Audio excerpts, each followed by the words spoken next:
बिहार विधानसभा चुनाव में एनडीए की बम्पर जीत जरूर हुई है, लेकिन ये जीत विपक्ष के वोट घोटाले के आरोपों पर मोहर लगा चुकी है।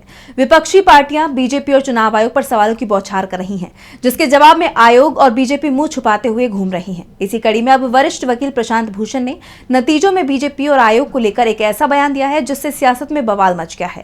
देखिए रिपोर्ट। 14 नवंबर को बिहार की बाजी भले ही एनडीए ने जीत ली, लेकिन ये जीत अब विपक्ष के लिए एक हथियार बन गई है, जिससे एनडीए को बड़ा झटका जल्द मिल सकता है।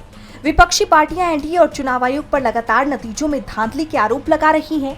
इस बीच वरिष्ठ वकील प्रशांत भूषण ने बड़ा बयान देते हुए कहा कि बहुत से लोग मानते हैं कि बिहार में एनडीए की भारी जीत के लिए वोटों में हेराफेरी जिम्मेदार है।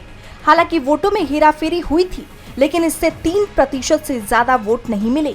इस भारी जीत की वजह सिर्फ चुनाव से ठीक पहले 1.5 करोड़ से ज्यादा महिलाओं को सरकारी धन से दी गई 10,000 रुपए की रिश्वत ही हो सकती है।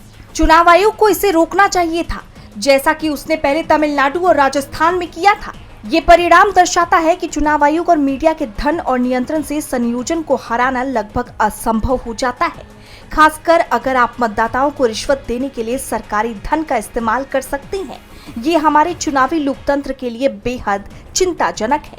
प्रशांत भूषण के इस बयान के बाद एनडीए की साख पर सवाल उठने लगे हैं। दरअसल चुनाव आयोग पर विपक्ष लगातार बीजेपी के पक्ष में होने का आरोप लगाता आया है, और ये आरोप और मजबूत तब हो गए जब कांग्रेस सांसद राहुल गांधी ने धमाकेदार 3 प्रेस कॉन्फ्रेंस करके चुनाव आयोग और बीजेपी की धज्जियां उड़ा दी। खास बात यह है कि बिहार चुनाव के नतीजों पर विपक्ष तो सवाल उठा ही रहा था, और अब वरिष्ठ वकील प्रशांत भूषण ने भी एनडीए पर सवाल दाग दिए हैं, जिसके बाद माना जा रहा है कि देश का लोकतंत्र खतरे में है। जैसे आप जानते हैं कि प्रशांत भूषण सरकार की नीतियों को लेकर अक्सर मुंह फट रहे हैं। इस बीच उनका ये बड़ा बयान बीजेपी और आयोग दोनों के लिए घातक साबित हो सकता है। डीबी लाइव की रिपोर्ट।